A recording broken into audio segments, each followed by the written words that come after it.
자, 이번 시간은 여러분들 교재 760페이지 보시면 주택의 건설이라고 나오죠. 그래서 이제 주택법의 본론 내용입니다. 그래서 주택의 건설. 그럼 주택의 건설은 크게 몇 으로 나눠지느냐? 5가지 파트로 나눠집니다. 첫째는 누가 건설하지? 건설한 자. 이걸 여기서 뭐란다? 사업주체. 자, 주택을 건설한 자를 뭐라 본다? 사업주체라고 표현합니다. 누가 할 것이냐? 사업주체가 있겠죠. 두 번째, 사업주체가 정해지면 사업주체가 할 일, 사업을 시행하기 위한 구체적인 계획을 수립합니다. 그 계획을 뭐란다? 사업을 시행하기 위한 계획, 사업계획이라는 걸 수립해서 그걸 뭘 받는다? 승인을 받습니다. 사업계획 승인이라는 걸 받자. 그럼 사업계획 승인 받았으면 이제 뭐죠? 승인받은 대로 사업에 들어가면 됩니다. 근데 잠깐 승인받은 대로 사업에 들어가기 전에 사업 시행을 위한 몇 가지 필요한 조치가 있더라. 사업 시행을 위한 몇 가지 필요한 조치들을 해야 된다라 이거죠. 그래 놓고 이제 본격적인 사업으로 들어갑니다. 그럼 이제 그 다음에 네 번째가 사업 시행 절차가 나오겠죠. 그럼 사업을 시행하기 위해서는 제일 먼저 뭐부터 한다? 착공신고부터 합니다. 지금부터 공사계획대로 나 공사 들어갑니다. 착공신고하고 두 번째 뭐 들어간다? 시공을 할 것이고 세 번째 제대로 한지 감독하는 거 감리 업무를 수행할 것이고 다 지었다? 그러면 사용 검사라는 걸 받으면 공사는 끝나더라. 여기까지가 사업 시행 절차입니다. 그럼 사용검사 받았으면 뭐 하면 되죠? 이제 그다음부터는 잔금 내고 소유권 증 등기 받아서 사람들이 입주하고 들어가서 살면 되더라. 여기까지가 주택의 건설은 끝난 겁니다. 사용검사 받으면 주택의 건설은 끝난 거죠. 그런데 마지막 이렇게 주택을 건설한 막대한 자금들, 주택자금에는 어떤 것들이 있더냐? 그래서 주택자금에 관한 문제. 그렇게 해서 크게 몇 가지 5개 파트로 나눠서 이걸 살펴본다는 거. 이게 주택의 건설과 관련된 내용이다. 그중에 첫 번째, 주택을 누가 건설한다? 사업주체라고 부른다. 근데 이 사업주체는 국토교통부한테 등록하고 하는 등록시행자고 등록하지 않고도 하는 비등록시행자 이렇게 사업자로 갈라집니다. 등록사업자와 이거 시행자라서 사업자라서 등록사업자와 비등록사업자 둘로 구분된다는 것. 국토교통부한테 등록하고 사업을 시작하는 등록사업자, 국토교통부한테 등록하지 않고도 사업을 시행할 수 있는 비등록사업자 이렇게 둘로 나누자는 얘기죠. 첫째, 그럼 등록하려면 아무나 등록합니까? 아닙니다. 이때 등록사업자로서 등록하고 싶으면 아무나 등록하는 게 아니라 일정 규모 이상의 주택을 건설하거나 대지를 조성하는 자들만 등록합니다. 즉 연간이라는 건 1년 동안에 단독주택은 원칙적으로 연간 25 이상, 공동주택은 연간 20세대 이상, 대주상은 연간 1만 제곱미터 이상 대지를 조성하는 자들이라서 조성하려는 자들은 뭐가 필요하다? 등록이라는 걸 하고 와라 이런 얘기입니다. 그러면 이때 단독주택은 연간 20호인데 공동주택은 연간 20세대라고 그랬죠? 그런데 연간 20세대가 아니라 연간 30세대 이상부터만 등록을 하는 자들이 있습니다. 누구는 연간 30세대 이상부터 등록해야 될까? 첫째는 도시형 생활주택을 건설할 때 도시형 생활주택, 그 다음에 도시형 생활주택의 원룸형 주택하고 85제곱미터 초과하는 그 주택 1세대를 함께 짓는 거 있었죠? 아까 원룸형 주택을 지면서 주인집을 같이 짓는 거 85제곱미터 초과하는 주택 1세대를 함께 건설할 때 그때는 연간 20세대가 아니라 연간 30세대 이상부터 등록이 필요하다. 도시형 생활주택과 또 하나 원룸형 주택과 85제곱미터 초과하는 주택 1세대를 함께 건축할 때 이럴 때는 연간 30세대 이상부터 등록이 필요하다는 것 그렇게 기억합니다. 자, 그러면 등록하러 갈 때는 빈손으로 갑니까? 아닙니다. 다음 같은 요건 또는 기준을 갖춰야지만 등록을 받아줍니다. 등록 기준 몇 가지를 갖추다? 크게 3가지를 갖춰야 됩니다. 첫째는 자금이 있어야 되죠. 법인으로 등록할 때는 자본금 3억 원 이상이 필요하고 개인으로 등록할 때는 자산 평가액이 6억 원 이상 될 때 등록할 수 있습니다. 두 번째는 기술 인력이 있어야 됩니다. 그때 주택을 건설하려면 건축 분야 기술자 1명 이상 있어야 되고 대지를 조성하고 할 때는 토목 분야 기술자 1명 이상을 각각 둬야 됩니다. 만약에 주택도 건설하고 대지도 조성하고 싶다면 그때는 각각 그때는 주택 분야하고 토목 분야를 각각 한 명씩을 각각 다 두면 된다. 둘 다 두면 됩니다. 세 번째로서는 그때 사무실 면적을 필요합니다. 사무실 최소 면적이 얼마나 되죠? 22제곱미터 이상 되는 사무실을 갖출 것. 그런 3가지 요건을 갖추면 뭐 할 수 있다? 등록이 가능하더라. 등록 요건입니다. 자, 밑에 등록사업자가 뭐도 할 수 있다? 시공까지 같이 할 수 있습니다. 즉 등록사업자면서 동시에 자기가 시공자도 겸할 수 있더라 이런 얘기입니다. 그러려면 무슨 요건을 갖춰야 되죠? 등록하기 위한 요건에다 플러스 더 엄격한 요건을 요구합니다. 즉 법인으로서는 자본금이 이제는 3억 갖고는 안 됩니다. 자본금 5억 원 이상 돼야 됩니다. 개인은 자산평가액이 10억 원 이상 될 때 저는 시공자까지 겸할 수 있다. 두 번째, 기술인력으로서 전문가 3명 이상이 필요한데 그 3명 중에 1명은 건축기사, 또 1명은 토목 분야 기술자를 반드시 둬야 됩니다. 셋 중에서 1명은 건축기사, 또 1명은 토목 분야 기술자 1명이 있어야 된다는 거 각각 최소한 둬야 됩니다. 세 번째, 최근 5년간 주택건설 실적이 100호 또는 100세대 이상 될 때 최근 5년간 주택건설 실적했으니까 평균 1년에 20호 또는 20세대 이상이면 되죠. 그러면 5년간 100호 또는 100세대가 될 겁니다. 그 이상 된다면 뭐 할 수 있다? 등록이 된 자기가 시공 등록사업자로서 시공자까지 가능하다나 그런 요건을 갖출 수 있습니다. 자, 비등록사업자랑은 등록하지 않고도 할 수 있는 자들이죠. 첫째는 끝발에 있는 공공기관들 누가 있었죠? 국가, 지방자치단체, 한국토지대공사, 지방공사, 그다음에 공익법인 이런 자들은 등록하지 않고도 할 수 있습니다. 또 하나 끝발이 없는데 둘 있습니다. 누구누구? 주택조합하고 근로자를 고용하는 고용자. 고용자라고 하는 건 원래는 주택을 건설하는 회사가 아니야. 일반적인 예를 들면 삼성전자라는 회사가 있다. 그럼 삼성전자는 전자제품 같은 걸 만들어내는 회사잖아. 근데 그 회사 무주택자들을 위한 직원들을 위해서 거기다 사원아파트를 짓거나 그런 식으로 짓는답니다. 그럼 사원아파트도 주택을 건설한 거죠. 그런 자를 고용자, 근로자를 고용하는 회사, 근로자, 고용자를 거는 회사, 근로자를 고용하는 자들을 고용자라 부르고 그런 자들도 사업주체가 될 수 있습니다. 다만 주택조합하고 고용자는 끝발이 없기 때문에 단독으로는 할 수 없고 등록사업자와 공동으로 사업을 시행하는 경우에 하나요. 그때는 등록하지 않고도 사업을 시행할 수 있습니다. 그래서 비등록사업자도 정확하게 해야 됩니다. 누구누구 있다? 끝발 있는 자, 국가, 지방자치단체, 한국토지대공사, 지방공사, 공익법인. 끝발 없는 자 중에서는 주택조합하고 고용자. 근데 주택조합과 고용자는 반드시 누가고 등록사업자고 공동으로 사업을 시행하는 경우에 하나에서만 등록하지 않고도 사업을 시행할 수 있습니다. 자, 사업주체 중에서 제일 중요한 게 누구다? 주택조합입니다. 그래서 주택조합은 매년 한 문제는 반드시 나니까 꼭 기억해 두도록 합니다. 자, 첫 번째 주택조합이란 개념 나죠?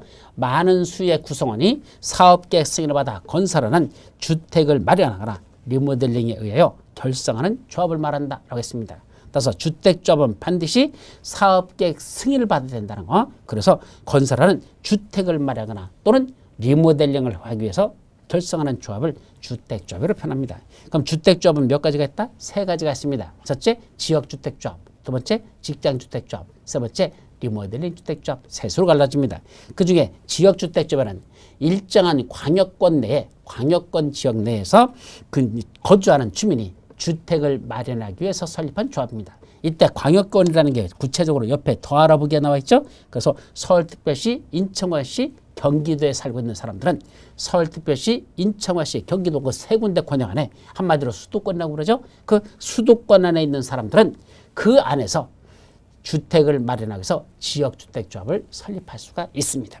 또 같은 직장의 근로자들이 주택을 마련해서 설립하는 걸 그런 직장주택조합으로 표현하죠. 직장주택조합. 세 번째, 공동주택의 소유자가 주택을 리모델링하기 위해서 설립한 조합을 리모델링 주택조합이라고 표현합니다. 자, 다음 페이지. 그럼 주택조합을 설립하려면 원칙적으로 설립인가를 받거나 설립신고를 해야 됩니다.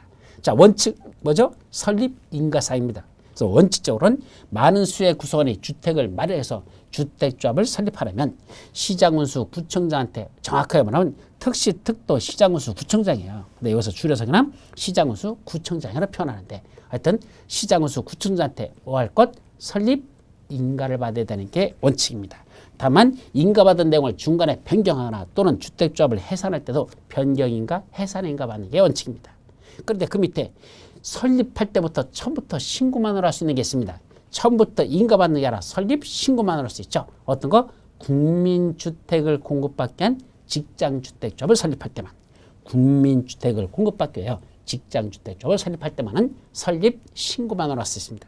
그럼 그렇게 해서 설립신고하고 설립했어. 중간에 변경하거나 또는 그 해산할 때는 그때는 뭐 받는다? 변경하기 한 신고, 해산하기 한 신고만으로 할 수 있습니다. 그래서 처음에 설립할 때 인가받았으면 변경하거나 해산할 때도 인가받아야 되고 처음에 설립할 때 신고했으면 중간에 변경하거나 해산할 때도 변경인가 해산, 아니 변경 신고, 해산 신고만 하면 되지. 처음에 설립할 때 신고했으면 역시 신고사항이지 인가받지 않는다는 거, 그것도 중요한 내용이니까 기억해 두도록 합니다. 자, 조합 설립 인가를 받기 위한 요건으로서 거기 둘러나있죠. 원칙적으로 주택조합을 마련하기 위해서 주택조합 설립 인가를 받으려는 자는 주택건설 대지 전체 면적의 80% 이상에 해당하는 토지에 대한 사용 승낙서를 받아야 됩니다. 그래서 토지의 사용권을 확보하라 라고 했습니다. 토지를 사용할 수 있는 권을 확보한다. 사용권이라는 건 소유권을 확보하든지 지상권을 설정하든지 그래서 사용할 수 있는 권을 얼마나 확보할 것? 80% 이상을 확보해야 됩니다. 그게 원칙입니다. 그럼 그 밑에 리모델링을 하기 위해서 주택조합을 설립할 때는 그때는 지역이나 직장주택조합일 때는 80% 이상의 사용할 수 있는 권을 확보해야지만 왜냐하면 주택을 건설할 땅이 있어야지 되니까 그 소유자들한테 가서 80% 이상 사용할 수 있는 권, 사용권을 확보하라는 얘기입니다. 근데 리모델링은 이미 공동주택을 가지고 있는 사람들이 하는 거니까 리모델링 하기 위해서는 두 가지 요건을 갖춰야 됩니다. 그래서 첫 번째는 그 안에서 일정한 사람들이 결의가 있어야 됩니다. 결의라는 게 무슨 말이죠? 야, 우리 아파트 리모델링 하려고 하는데 우리 그렇게 할까? 그랬더니 그 주택의 소유자들이 뭐라 한다? 그러자. 이 그러자가 뭐다? 그게 결의입니다. 얼마큼 해야 되죠? 주택단지 전체를 리모델링 할 수 있고 한 개 동만 리모델링 할 수도 있습니다. 즉 한 개 주택단지 안에 6개 동이 있다면 6개 동을 전부를 리모델링 할 수도 있고 그중에 한 개 동만 리모델링 하나도 가능하더라 이 소리입니다. 그럼 전체를 하고자 할 때는 뭐가 필요하죠? 그때는 전체 구분 수의자 의결권의 각 3분의 2 이상의 결의 및 각 동의 구분 수의자 의결권의 과반수의 결의가 있어야 된다라고 되어 있습니다. 자, 다시 말하면 자, 말귀를 3개 들어야 돼요. 자, 이런 얘기입니다. 여기 한 개의 주택단지 안에 101동, 102동, 103동, 104동, 105동, 106동 6개 도 있단다. 그럼 여기서 우리 아파트 리모델링 할까? 그랬더니 사람들이 그러자라고 뭘 하자? 결의를 하자입니다. 이때 결의 요건은 첫째, 전체를 리모델링 할 수도 있고 한 개 동만 할 수도 있다 그랬죠. 전체 동을 하거나 한 개 동만 하는 게 가능하다 그랬습니다. 그럼 전체라는 건 6개 동을 다 하자는 얘기입니다. 그때는 뭐가 그러죠? 저 6개 동 쳤을 그때는 저 전체의 구분 소유자와 의결권의 분수자 및 의결권에 얼마 필요하죠? 그때는 3분의 2 이상이 오케이 하면 됩니다. 전체 구분 소유권의 3분의 2. 그런데 각 동별로는 이때 각 동별이니까 한 개 동만은 최소한 구분 소유권에 그때는 과반수는 오케이 해야 된다라는 뜻입니다. 따라서 한 개 동이 500세대가 있다고 한번 가정해 보세요. 그럼 100세대씩 있다고 가정해. 한 개 동이 100세대가 있다면 6개 동이 있으니까 총 600세대가 있다 이 말이죠. 그때는 이 600세대 전체를 갖다 리모델링 하겠다. 그럴 때는 전체 구분 수자 의결권 600세대의 3분의 2니까 600세대의 3분의 2니까 얼마죠?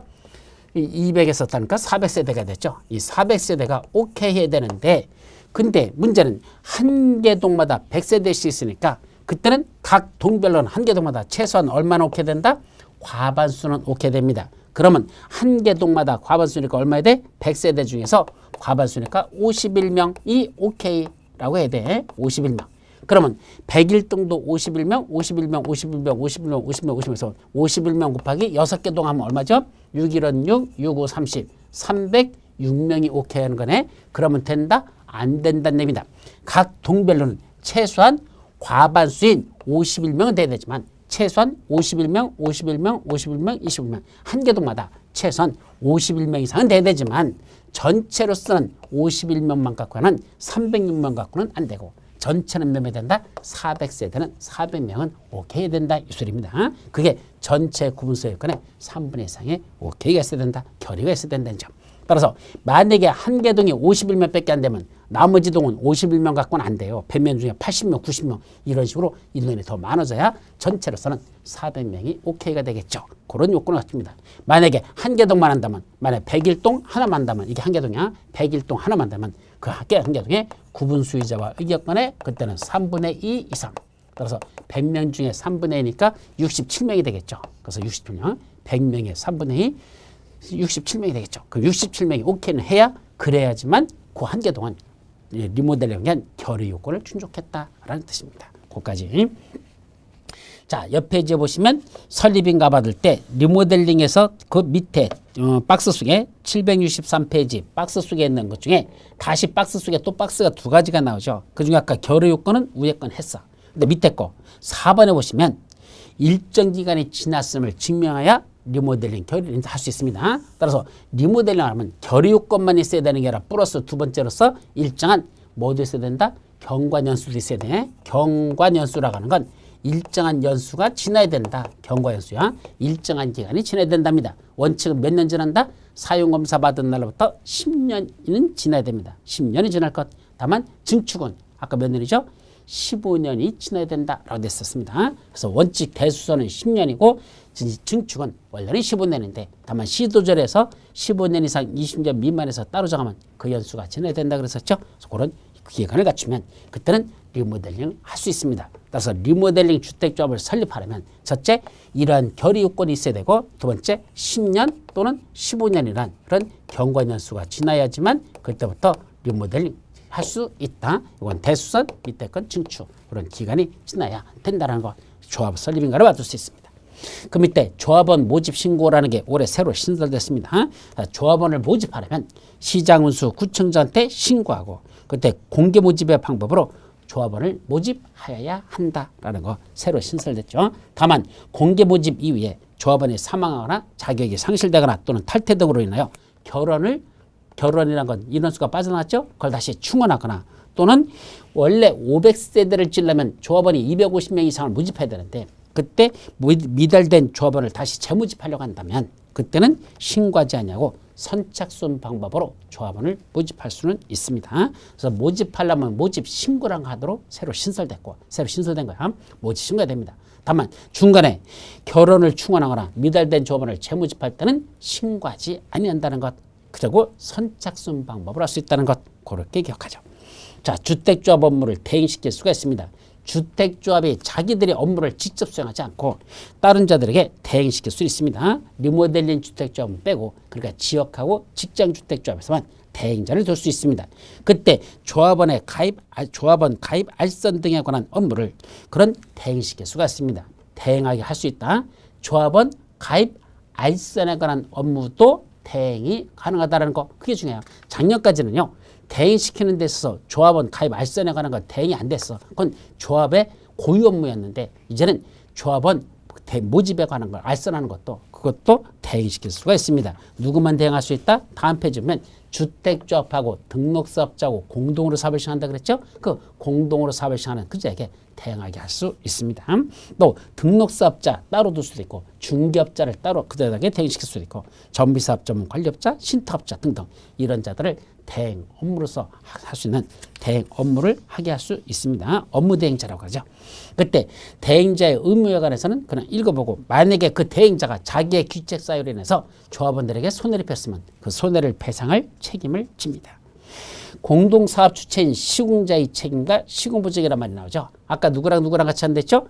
주택조합하고 등록사업자하고 공동으로 사업을 시행하는데 이 등록사업자 시공자의 요건도 갖추고 있으면 이제는 시공자로서의 책임만 지는 게 아니고 공사가 지연됨으로 인해서 그 시공자 자기의 그 공동사업을 시행하는 등록사업자인 시공자 자기의 귀책 사유로 인해서 공사가 지연되거나 불가능하게 됨으로써 조합원이 손해를 입으면 그 손해를 배상할 책임을 집니다. 또 주택조합 사업의 시공보증이라는 건 그 시공자를 선정했을 때 그 공동사업 주체인 시공자를 선정했을 때 이자들은 뭐 해야 된다? 시공보증서를 제출하라고 되어 있습니다. 그래서 시공보증서도 제출해야 된다라는 것까지 얘기하죠.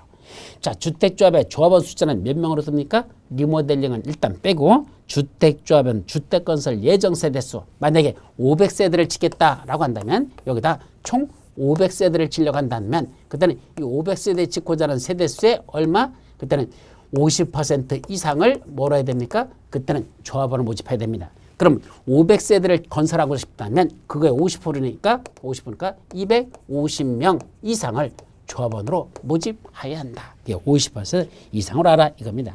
그런데 어떤 경우도 있죠?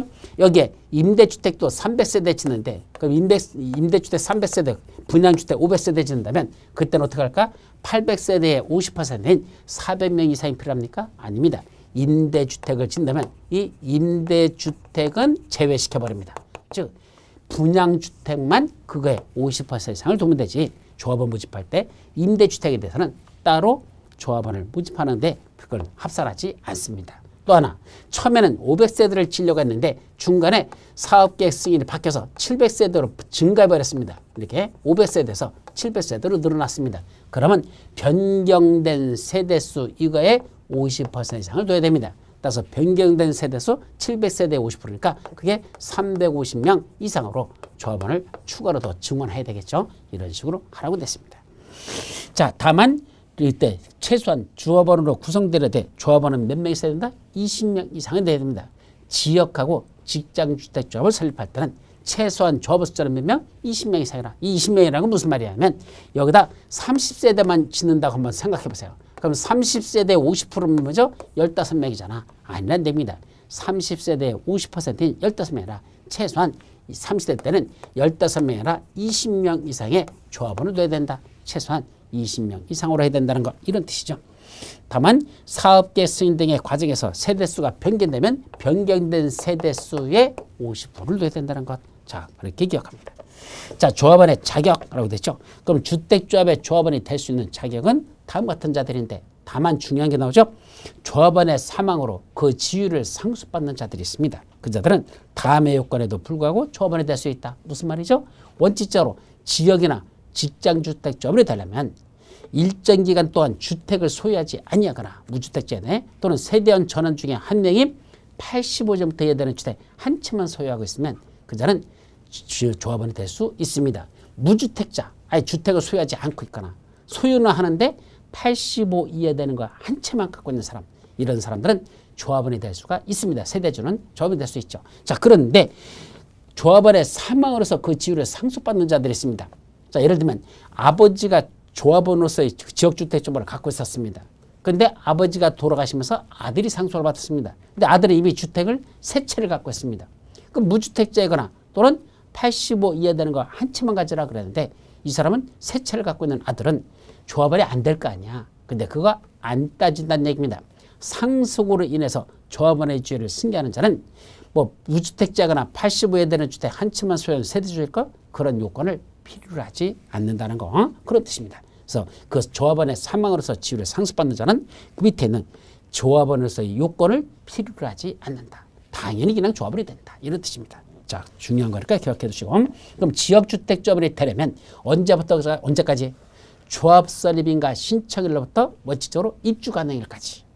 조합 설립인가 신청일로부터 입주 가능일까지. 다만 투기 과열 중일 때는 조합 설립인가 신청일 1년 전부터 입주 가능일까지. 1년이 더 길어져. 1년 전부터 입주 가능일까지. 투기 과열 중에서는. 그때까지 뭐 해야 됩니까? 주택을 소유하지 아니하거나 한마디로 무주택자죠. 아니면 세대원 중에 한 명이 85에 되는 주택 한 채를 소유한 누구일 것? 세대주일 것. 그래서 세대주면 됩니다. 그게 첫 번째 조건이죠. 두 번째는 일정 기간 동안 거기서 언제부터 조합 설립인가 신청일 현재 그 지역에서 그 아까 말한 그 광역시 지역에 있었죠. 수도권이라든지 그 시도 넓은 광역 지역에서 몇 개월 이상 6개월 이상 거주하여 온 자일 것. 그래서 조합 설립인가 신청일 현재 그 광역권 지역에서 각각 그 조합원이 될 수 있는 지역이 있었죠. 그 지역에서 6개월 이상 거주하여 온 자일 것. 이런 요건을 갖춰야 됩니다. 자, 직장주택조합도 지역주택조합의 첫 번째 요건은 같아요. 원래는 무주택자거나 85 이하 되는 주택 한 채만 소유한 세대주일 것. 원래는 같죠. 그런데 국민주택을 공급받기 위한 직장주택조합을 설립할 때는 누구만 한다? 무주택자에 한다는 것 첫 번째 여러 번 났었습니다. 국민주택을 공급받기 위한 직장주택조합 설립은 설립신고사항이 있었죠. 그 설립신고만을 할 때는 그때는 반드시 누구만 해당한다? 무주택자만 되지 85에 되는 주택 한 채만 소유한 세대죠. 이제는 자격이 없다라는 거 그것도 같이 기억해 두도록 합니다. 자, 맨 밑에 조합원 자격의 특례라고 나오죠. 주택조합의 조합원이 근무나 생업상의 질병, 치료 또는 결혼 등으로 부득이한 사유로 세대주 자격을 일시적으로 상실하는 경우가 있습니다. 그자도 그때 시장소득이 인정하면 조합원의 지위를 계속 유지할 수가 있습니다. 조합원의 자격이 있는 거로 봅니다. 다음 페이지 조합원 지위의 변경 여부. 원칙적으로 지역 또는 직장주택조합은 설립인가를 받은 후에는 해당 조합원을 교체하거나 신규로 가입하게 할 수 없습니다. 언제부터? 조합 설립인가 받은 이후에 지역과 직장주택조합은 해당 조합원을 교체하거나 신규로 가입하게 할 수 없습니다. 자, 그런데 추가 모집이 가능한 거였습니다. 원래는 조합원을 교체 안 된다 그랬잖아. 또 신규 가입 안 된다 그랬잖아. 근데 추가 모집을 할 수가 있습니다. 어떤 경우죠? 아까 500세대를 건설하려고 한다면 50%인 그거에 250명의 조합원을 모집해야 됩니다. 근데 모집했더니 몇 명이어서 이상이 필요한데 300명이 왔습니다. 그럼 됐잖아. 50% 이상 모집했을까? 300명 됐죠. 그런데 300명만 모집해가지고는 지역주택조합이 나중에 망할 수가 있습니다. 왜요? 다 건설해서 500세대 쳤어. 근데 조합원은 몇 명밖에 안 돼? 300명밖에 안 돼. 그럼 나머지 200개는 못 팔았어. 그러면 그 부담금을 누가 해야 된다? 이 300명이 독박을 써야 됩니다. 자기들이 나머지 200개 지들이 소화시켜야 돼. 1.5씩을 지들이. 그러면 부담금이 엄청나게 커지죠. 그래서 사업에 실패하는 경우가 많습니다. 그래서 통상은 어떻게 한다? 300명 갖고는 안 되니까 플러스 200명. 그래서 나머지 총 500세대를 건설하려고 했는데 조합원이 300명이 모집했으면 나머지 200명 있죠? 요거는 뭐 할 수 있단다? 추가 모집하는 게 가능하더라 이 말입니다. 그래서 현재 300명을 모집했다면 나머지 부족한 200명 그거는 추가 모집이 가능하더라라는 뜻이죠. 자, 그래서 추가 모집 승인을 받고 할 수 있습니다. 그래서 추가 모집할 때도 뭐 받는다? 승인을 받고 합니다. 아니면 충원이라는 게 가능합니다. 이때 충원이라는 거 뭐죠? 빠진 인원만큼 채우는 거. 이게 충원이에요. 자, 처음에 300명 모집했어. 근데 300 모집해서 그냥 가는데 이 중에 한 명이 사망해서 돌아가셨습니다. 조합원이 한 명이 돌아가셨다. 그럼 돌아가신 한 명을 여기다 채우는 거 된다 안 된다? 됩니다. 이게 충원이야. 결혼이 발생한 것만큼 인원을 채우는 거. 이게 충원입니다. 두 번째는 뭐 받고 나서 사업계획 승인까지 받고 나서 이거 조합 설립 인가 받은 게 아니고 더 가야 돼. 조합 설립 인가 받고 나서 더 나가서 사업계획 승인 받고 난 이후에 조합원이 어떻게 됐습니까? 거기 조합원의 지위를 갖다가 어떤 식으로 해서 넘겨줬대. 거기 쭉 꺼냈는데 양도나 징여나 판결 등에서 변경됐다. 뭐 소개 복잡한 건 빼요. 조합원이 지위가 양도, 징여 또는 판결 등으로서 제3자 다른 사람한테 명예가 변경됐습니다. 자, 그러면 그때는 그 사람을 조합원으로 본다 안 본다? 됩니다. 가능합니다. 언제부터? 사업계획 승인받은 이후부터입니다. 요거 조합 설립인가 받은 게 아니라 사업계획 승인까지 받은 이후에 양도나 징여나 또는 판결 등으로서 조합원의 지위가 변경되면 그 변경된 자를 뭐란다? 그 자를 조합원으로 충원하는 게 가능하다는 얘기입니다. 다만 전매 제한 기간 동안에는 전매가 안 되기 때문에 전매 제한 기간 중에는 충원이 안 된다는 것, 그것도 같이 기억해 두도록 합니다. 또 조합원의 탈퇴 등으로 조합원의 수가 주택건설 예정세대수에 미달됩니다. 자, 예를 들면 300명을 모집했는데 자, 500세대를 지려고 했는데 250명 이상이면 되는데 300명이 왔잖아. 근데 중간에 이 주택의 이거 짓는 게 이게 좀 사업 주체가 하는 게 좀 수상하다 싶어서 300명 중에 100명이 집단 탈퇴를 해버렸습니다. 그럼 100명이 빠져나가면 200배 안 되잖아. 그럼 200가구 됩니까? 500세대 지려면 최소 250명이니까 나머지 부족한 50명 있죠. 최소 200명밖에 안 되니까 나머지 부족한 50명. 이거는 충원할 수가 있다. 그 50명 충원입니다. 또 밑에 조합원의 무자격자로 판매되어 자격을 상실했다. 자, 여기 300명을 모집했는데 여기 누가 들었더냐? 아까 주택 세 채 같이 소유한 사람이 여기 있습니다. 상속받은 게 아니고 원래부터 세 채 갖고 있던 거야. 1주택 그것도 85야 되는 거 한 채가 진짜까지만 된다 그랬잖아. 근데 세 채 갖고 있으면 저번에 자격이 없는 거죠? 그 자는 빼버리고 다른 자로 충원할 수가 있습니다. 무자격자로 판명됐을 때. 그래서 자격이 상실되면 다른 자로 충원할 수 있습니다. 또 사업계획 승인 과정에서 주택건설 예정세대 수가 변경됐습니다. 아까 500세대 지려다 700세대로 늘어났습니다. 그럼 조합원 몇 명이 필요하다? 그거의 50%인 350명 이상이 필요하잖아. 근데 아까 300명 밖에 모집이 안 됐잖아. 그러면 300명에서 부족한 50명을 이건 다시 충원할 수가 있습니다. 그때도 충원이 가능하다. 자, 이때 조합원을 추가 모집하거나 충원되는 자가 조합원의 자격 요건을 갖췄는지 여부를 판정하는 것. 어느 날 기준이냐? 즉 무주택자거나 85에 되는 주택 한 채만 소유한 세대주거 이런 요건을 갖춰야 된다 그랬잖아. 그럼 그런 요건을 갖추는 게 어느 날 기준으로 그런 요건을 갖춘 자를 충원하거나 추가 모집할 수 있느냐 이 얘기죠. 어느 날 기준? 조합설립인가 신청일 기준입니다. 그래서 조합설립인가 신청일 현재 무주택자일 것 또는 85에 되는 주택 한 채만 소유한 세대주일 것 이런 요건을 갖춘 자들 고자들만 충원하거나 또는 그 자들을 추가 모집할 수가 있다는 얘기입니다. 또 변경 인가 신청 시한이 나오죠. 다시 말하면 조합원의 추가 모집의 승인과 조합원 추가 모집에 따른 주택조합의 변경 인가 신청이 들어와야 되는데 언제까지 해야 됩니까? 사업계획 승인 신청 시까지는 그때까지는 조합원 추가 모집에 따른 추가 모집 승인과 주택조합의 변경인가 신청을 해야 됩니다. 언제까지 해야 된다? 사업계획 승인 신청일까지는 그렇게 신청을 해야 된다는 거 그렇게 가죠. 자, 리모델링 주택조합에서는 아까 리모델링에 결의하지 아니한 자들 결의하지 아니한 자들 있죠? 그럼 결의한 자들은 뭐가 된다? 조합원이 되는 거고 결의하지 아니한 자들은 매도 청구 대상이 됩니다. 니들은 팔고 떠나라 라고 결의한 자로부터 주택을 넘겨받으면 그 자도 뭐한 자로 본다? 결의한 자로 본다. 조합 설립에 동의한 자가 되는 겁니다. 그래서 설립에 동의한 자가 되는 것이죠. 자, 조합원에 대한 우선 공급이 있는데 그때 주택조합은 그 구성원을 위해서 건설하는 주택을 그 조합원에게 우선 공급할 수 있다. 당연하죠. 또 하나 설립신고 대상인 주택조합을 설립했을 때는 사업주체가 국민주택을 그 직장주택조합에게 우선해서 공급할 수 있습니다. 국민주택을 공급받기 위한 직장주택은 그런 국민주택을 그 조합원들에게 우선 공급할 수 있다. 이런 뜻이죠. 자, 조합원의 탈퇴 및 환급 새로 신설된 내용입니다. 종전에는 탈퇴에 관한 규정이 없었고 환급에 관한 규정이 없었는데 새로 신설을 했습니다. 그래서 탈퇴할 수 있고 비용의 환급을 청구할 수 있는데 근데 아무렇게나 환급을 청구하는 게 아니고 조합 규약으로 정하는 바에 따라라고 해놨습니다. 그럼 조합 규약에서 제대로 환급 같은 규정을 안 뒀으면 못 받는다는 얘기입니다. 이거는 조합 규약에다 맡게 될 일이 아니거든요. 제가 볼 때는 법적으로 다 만들어야지 규약에다가 맡겨버리면 이 조합장애들이 지들 멋대로 다 규약을 만들어서 이건 조합원들에게 손해를 입게 만들 수가 있습니다. 그래서 조합 규약으로 정하는 바에 따라 이게 독소조항이라는 거 마음에 들지 않는 이거는 잘못된 규정이라고만 이해하시고 넘어가도록 합니다.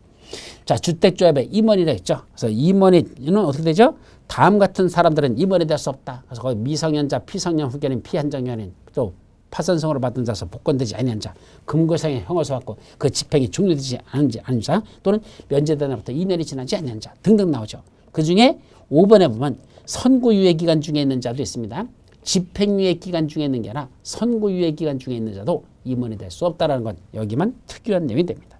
만약에 임원이었던 자가 이런 결계서에 해당하게 되면 어떻게 된다? 당연 퇴임합니다. 다만 퇴직되는데 퇴직된 임원이 퇴직 전에 관여한 행위는 그 효력을 상실하지 않는다는 것. 자, 임원으로 있다가 이런 결계서에 해당해서 임원으로서의 직위가 당연 퇴직됐습니다.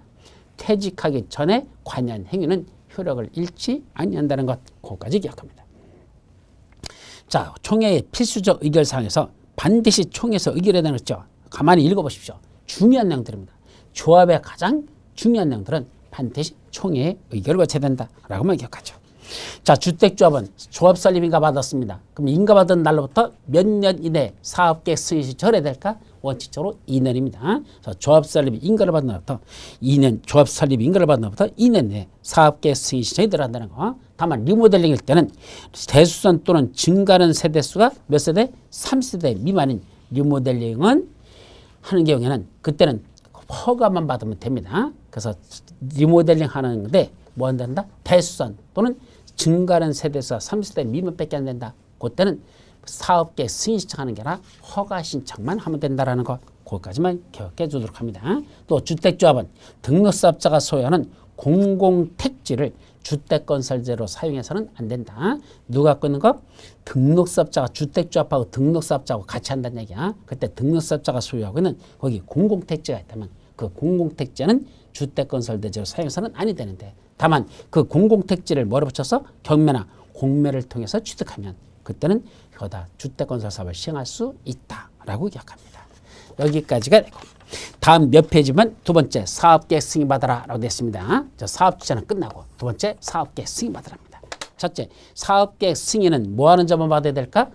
아까 등록은 누가 등록하는 데 있죠? 주택을 건설하거나 대지를 조성하는데 주택은 단독주택은 적어도 연간 20호 이상을 건설할 때 공동주택은 연간 20세대 이상이 원칙이고 예외 연간 3세대 있었죠. 그리고 대유성은 연간 1만 제곱미터 이상 할 때 그때 등록이라는 게 필요하다 해서 이건 등록이죠. 그럼 등록했으면 이제 사업을 시행하기 위해서 사업계획 승인을 받으러 갑니다. 그럼 사업계획 승인은 누가 받아야 되냐 이런 얘기죠. 요거는 건건입니다. 등록은 1년 동안을 따져가지고 이런 규모가 생겼을 때 1년 동안에 이런 규모일 땐 등록하라는 얘기고 이제 사업계획 승인은 그런 사업 주체가 적어도 건건이 한 건당 여기다 주택을 건설하는데 여기다 대지를 주선하는데 첫째 단독주택은 원칙적으로 35 이상을 질 때 공동주택은 원칙으로 3세대 이상 질 때 근데 예외적으로 단주택 50% 이상 공동주택도 50세대 이상 질 때 그때부터 사업계획 승인받는 경우가 있습니다.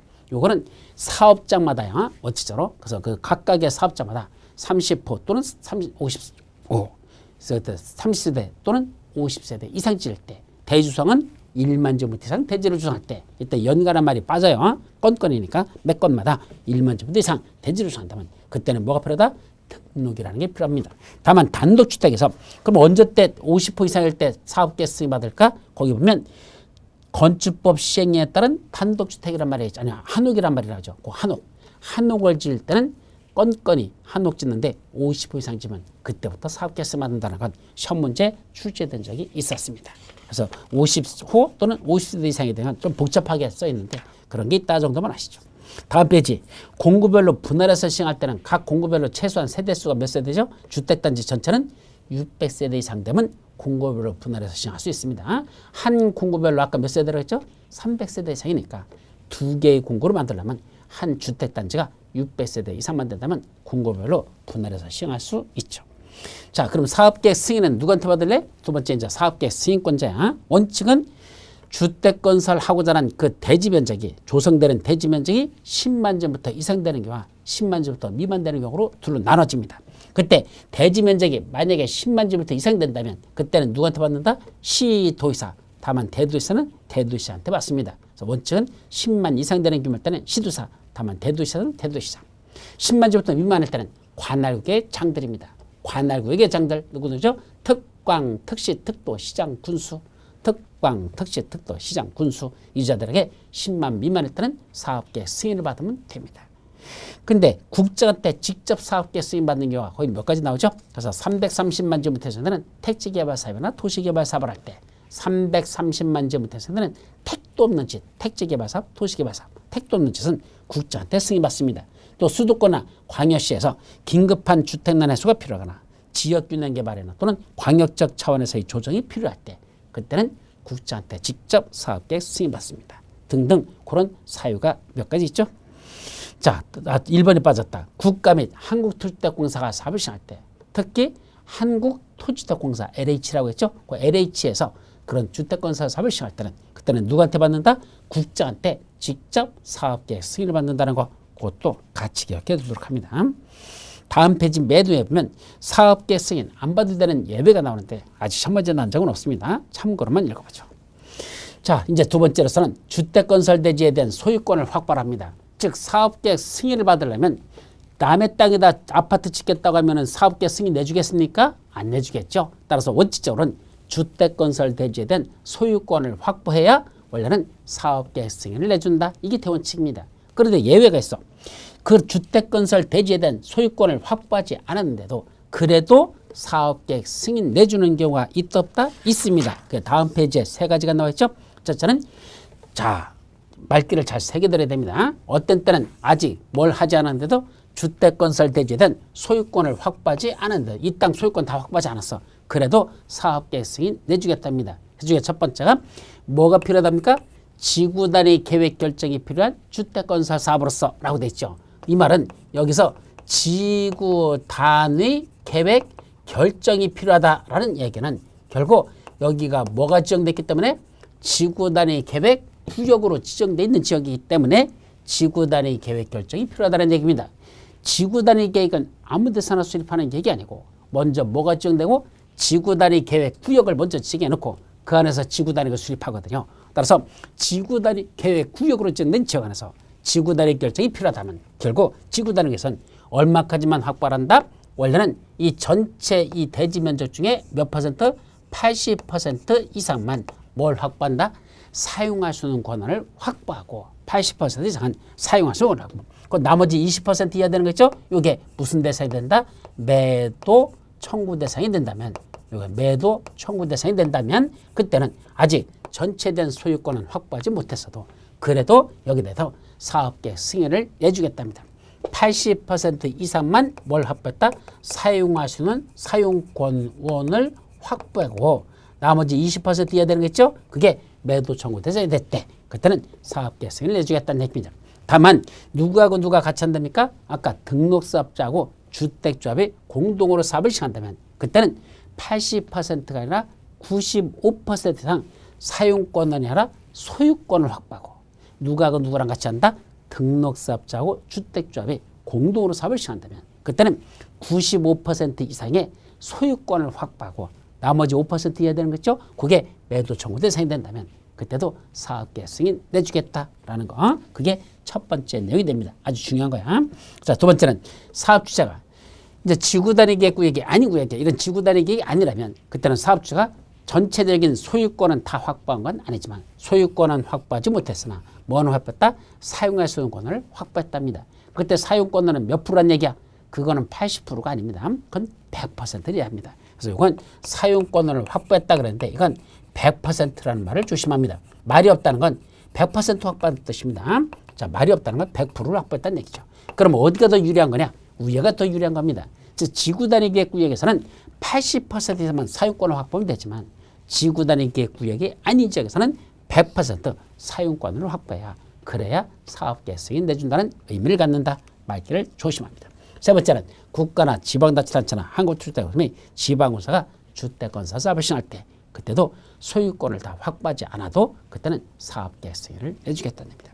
그럼 문제는 이거 어떤 때 매도 청구 대상이 되느냐? 매도 청구라는 게 뭐죠? 네가 갖고 있는 토지 팔고 떠나라. 여기 있는 사람들에게 니들이 갖고 있는 땅 팔고 떠나라라는 매도 청구 대상이 되려면 원칙적으로 어떤 요건을 갖추면 되죠? 아까 80% 이상만 사용할 수 있는 것을 확보하면 나머지 20% 이하 되는 이 땅 있죠? 이게 원칙적으로는 매도 청구 대상이 되는 겁니다.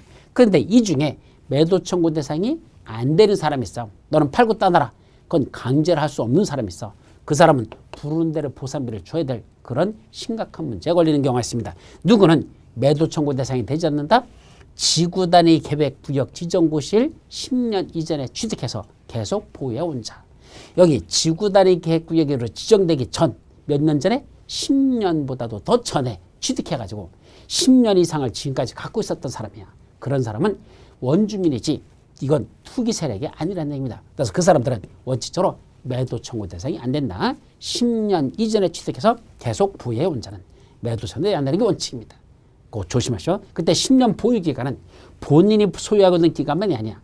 배우자 및 직계 존비속으로부터 상속받았으면 배우자 및 직계 존비속으로부터 상속받은 그 사람은 그때 돌아가신 분 피상속인의 보유기간하고 내가 그동안 갖고 있던 보유기간하고 합산해가지고 10년 여부를 결정합니다. 그래서 그 기간이 10년 이전에 취득했다면 10년 이상 된다면 그 사람은 매도 청구 대상이 안 됩니다.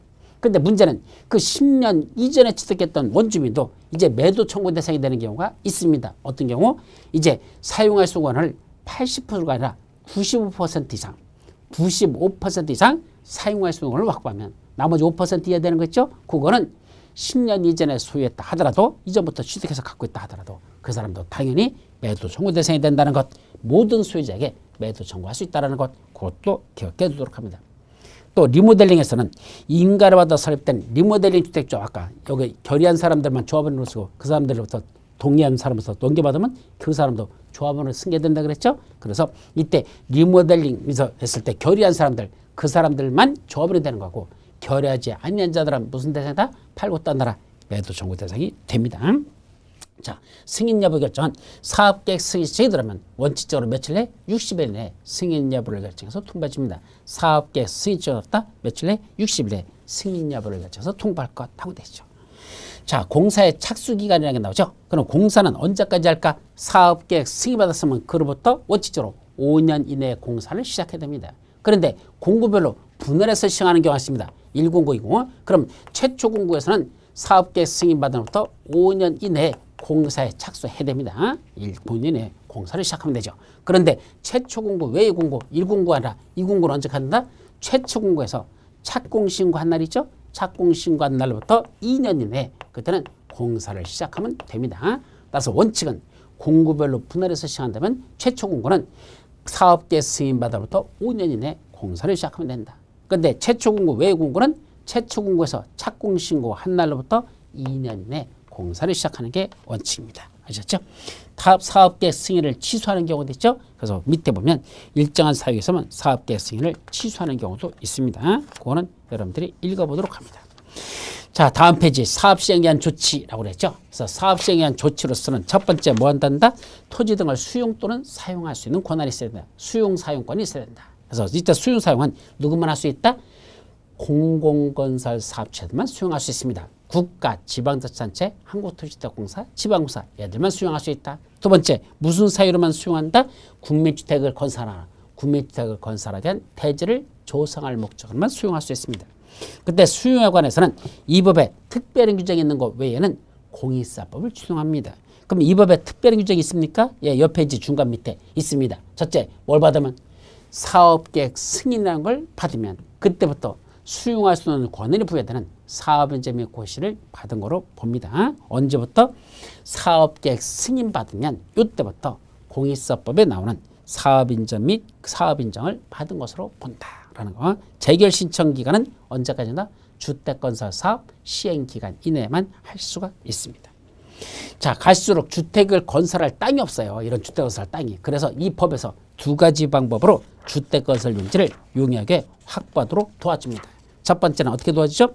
국가나 지방자치단체가 가지고 있는 국공유지를, 국가나 지방자치단체가 소유하고 있는 국공유지를 세 사람한테만 우선 매각하거나 그자에게 임대할 수가 있습니다. 우선 매각 및 임대가 가능하죠. 누구죠? 첫째는 국민주택, 다음 페이지 박스 속에 나와 국민주택 규모의 주택을 50% 이상으로 건설하는 주택건설업체.